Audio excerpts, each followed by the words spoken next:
দেখেন আমাদের পটুয়াখালী জেলার মহিপুর থানা, আমাদের এখানে বিএফডিসি মার্কেটটা দেখেন একেবারে ফাঁকা, কোনো লোকজন নাই, কোনো মাছ আনাজ কোনো কিছু বিক্রি হইতেছে না।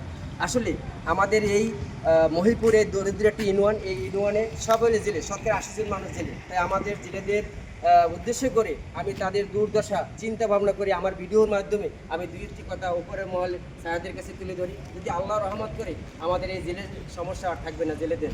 তাই এই জেলেরা এখন অনেক কষ্টে আছে, কারণ জেলেরা সাগরে যাইতে পারে না, পাথরঘাটা মাছ ধরে, অথচ অন্য জায়গায় ভোলা মাছ ধরে, কিন্তু মহিপুর আলিপুর মাছ ধরতে পারে না জেলেরা।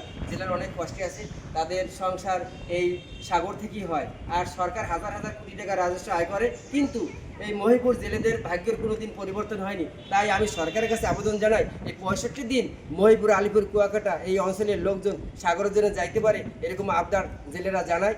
এই প্রত্যাশাই করি, আমাদের দিকে একটু তাকান, আমাদের পাশে কেউ নাই দেখার মতো।